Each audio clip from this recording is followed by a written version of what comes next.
Remue ménage. Remue ménage.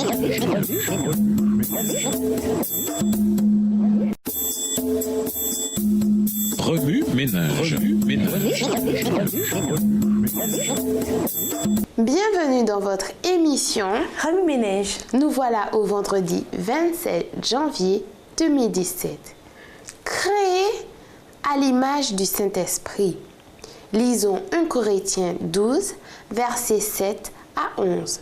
1 Corinthiens 12, versets 7 à 11. Or, à chacun la manifestation de l'Esprit est donnée pour l'utilité commune. En effet, à l'un est donnée par l'Esprit une parole de sagesse, à un autre une parole de connaissance selon le même Esprit. À un autre, la foi par le même Esprit, et un autre, le don de guérison par le même Esprit. À un autre, le don d'opérer des miracles. À un autre, la prophétie. À un autre, le discernement des esprits. À un autre, la diversité des langues. À un autre, l'interprétation des langues. Un seul et même esprit opère toutes ces choses, les distribuant à chacun en particulier comme il veut.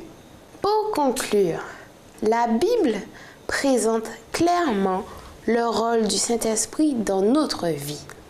Il est là pour nous conseiller, nous guider, nous défendre et nous soutenir dans notre parcours de vie, tout comme Jésus conseilla et guida ses disciples. Voir Jean 14. Si nous croyons que nous avons été créés à l'image de Dieu, Genèse 1, verset 27, et si nous croyons en la Sainte Trinité, 1 Jean 5, verset 7, alors nous verrons que les dons du Saint-Esprit, tels que listés dans 1 Corinthiens 12, verset 7 à 11, nous a été donnés en tant qu'enfants de Dieu, le Père, le Fils et Saint-Esprit, sagesse, connaissance, foi, guérison, puissance miraculeuse, prophétie, discernement, parler en langue et interprétation des langues. C'est le seul et même esprit qui produit tout cela. Il accorde à chacun un don différent comme il le veut.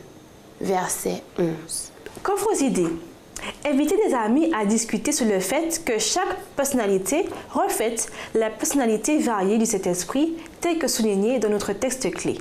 Encouragez-vous mutuellement en nommant les forces et les attitudes de chacun. Discutez sur la façon dont votre groupe peut partager ses dons pour glorifier Dieu et pour aider ceux qui sont dans le besoin. Passez du temps avec un groupe de jeunes. Discutez avec eux de la personnalité du Saint-Esprit. Pour créer une variété de façons de visualiser le Saint-Esprit, allez-y de méthodes artistiques telles que l'écriture, la poésie, le dessin, la peinture, le dessin à la craie ou à la lumière noire. Organisez une exposition d'art à votre église ou à votre groupe de jeunes et partagez la beauté du Saint-Esprit avec votre collectivité. Invitez un consultant en carrière pour qu'il montre à votre groupe comment rédiger un curriculum vitae. De quelle manière pourriez-vous y inclure des traits de personnalité et des compétences de cet esprit? Listez de quelle manière vous avez peut-être attristé le Saint-Esprit.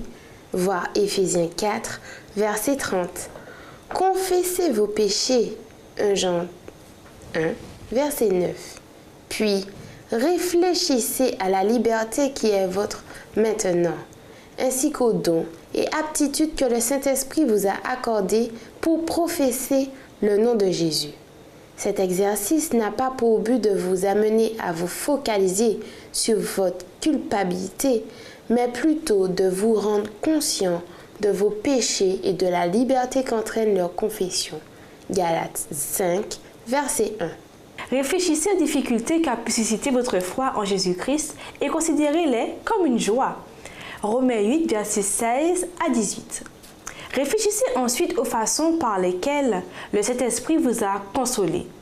Racontez cette expérience à un ami dans l'épreuve afin de l'encourager.